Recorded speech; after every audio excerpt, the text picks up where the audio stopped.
Maintenant, on va voir comment créer des groupes et surtout comment restreindre l'accès d'une ressource, d'une section à un groupe. Donc, déjà dans un premier temps, il faut que dans votre cours, il y ait suffisamment de participants et on va voir par exemple s'il y a 2 classes pour créer 2 groupes classes. Alors, pour inscrire ces élèves, vous cliquez sur la petite case, on l'a déjà vu ça, inscrire. Je vais ajouter les élèves de 507 par exemple, voilà, élèves du groupe 507, et puis les élèves du groupe 508, ce sont des secondes, dans mon lycée c'est comme ça qu'on les met, voilà, parfait, je les mets en apprenant, toc, élève, élève, c'est bon, je partage, tac, voilà, le partage est effectué, je vais attendre quelques secondes qui normalement doit me dire, voilà, 70 élèves, c'est parfait, je rentre dans mon cours, et à gauche vous avez participants, voilà. Donc dans vos participants, ici, si vous cliquez sur la petite roue crantée qui est en face de participants, vous allez voir les utilisateurs inscrits et vous allez retrouver aussi les élèves du groupe 508 et du groupe 507. Mais le groupe n'est pas encore créé. C'est ça qu'il faut bien comprendre. Parce que, en fait, Moodle gère ce qu'on appelle des cohortes, et dans des cohortes, on peut transformer ces cohortes en groupes. Mais pour l'instant, ils ne sont pas des groupes exactement.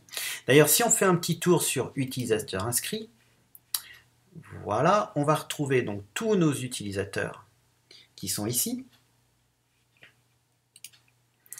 Et si on regarde méthode d'inscription, on va retrouver, vous voyez ici, on a inscription manuelle 1, en fait c'est moi, c'est le prof, 35 élèves en 508, 35 élèves en 507. Vous remarquerez aussi ici qu'il y a un petit œil, là, qui permet par exemple de empêcher la visibilité de votre cours à ce groupe. Si on veut que simplement les 508, eh bien, ils ne voient plus votre cours, toc, si vous cliquez sur l'œil, il est barré, ils ne le verront plus. Vous voyez, toc, là ils le verront. Pareil, l'accès anonyme n'est pas possible. Vous voyez, on le voit ici. Vous avez d'ailleurs dû remarquer que votre cours fait partie de tout un ensemble de cours de l'académie. Tous les cours de l'académie sont répertoriés. Sauf que, si vous avez essayé de rentrer dans un cours, on vous dit c'est pas possible. Et oui, par défaut, heureusement, l'accès anonyme à un cours n'est pas possible. Voilà. Si vous voulez par exemple que votre cours soit accessible à l'ensemble des profs de l'académie, vous décochez votre œil qui est ici et tout le monde le verra. Bon.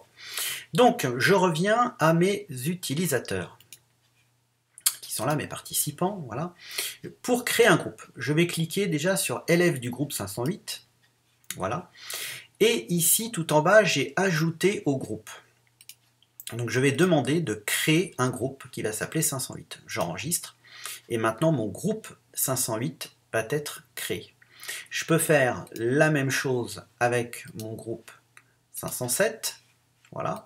Donc là, attention, vous voyez que la cohorte élève du groupe 508 a été créée, forcément. Donc là, je clique bien « Créer un groupe ». Ou sinon, si vous sélectionnez cohorte d'élèves du groupe 508, ce seront tous les élèves de 508 et de 507 dans le groupe 508, ce qui n'est pas logique. Donc évidemment, vous cochez bien « Créer un groupe », voilà, vous enregistrez. Et maintenant, vous avez effectivement vos 2 groupes qui sont créés.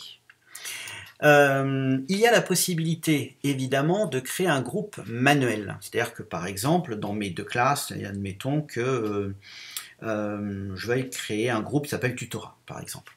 Donc, je vais toujours dans ma rue crantée, et je vais dans groupe. Là, vous voyez, on retrouve mes 2 groupes qui ont été créés, élèves du groupe 507 et 508, mais je veux créer un groupe supplémentaire, donc je vais cliquer sur créer un groupe, et je vais appeler ce groupe par exemple tutorat. Voilà, identifier, on s'en fiche, description on a compris, cacher l'image, voilà, nouvelle image, aucun intérêt. J'enregistre, voilà. Donc par contre, dans mon groupe tutorat, il n'y a absolument personne. Donc je vais ajouter ou retirer des utilisateurs. Si d'ailleurs je clique sur 507, on a toute la liste de mes élèves de 507, pareil pour 508, mais là tutorat, il n'y a rien. Donc je vais cliquer ici, et puis je vais ajouter par exemple cet élève-là, ainsi que cet élève-là, et cet élève-là. Voilà. Évidemment. Je retourne dans mes groupes, voilà, et vous voyez maintenant, dans mon groupe tutorat, il y a ces 3 élèves-ci. Donc voilà, on peut créer comme ça des groupes, et l'intérêt évidemment est de pouvoir restreindre l'accès On peut faire d'autres choses, hein, mais on peut très bien restreindre l'accès, par exemple, d'une ressource à un élève. On peut faire exactement la même chose pour les sections. Alors, supposons par exemple le document 5. Alors, évidemment, il faut que je sois en mode édition. Voilà, j'y suis. Le document 5, par exemple, je veux qu'il ne soit pas accessible à un certain groupe d'élèves. Donc, je vais aller dans Paramètres et je vais aller dans Restreindre l'accès. Voilà. Et là, je vais faire ajouter une restriction.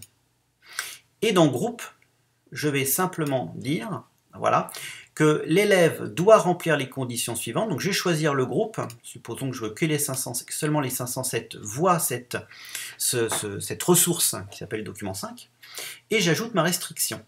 Voilà. Non, ça c'était pour ajouter une autre restriction. Donc là c'est bon, normalement c'est enregistré. Il faut que j'enregistre en bas, évidemment. Voilà.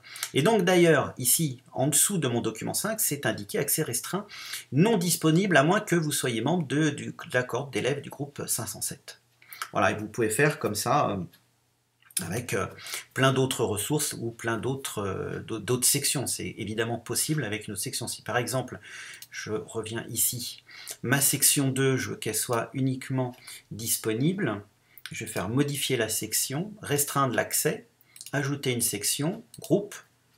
Je vais demander qu'elle soit uniquement accessible au 508, là ici, j'enregistre, et ma section 2, normalement, est accessible que aux élèves de 508. Voilà.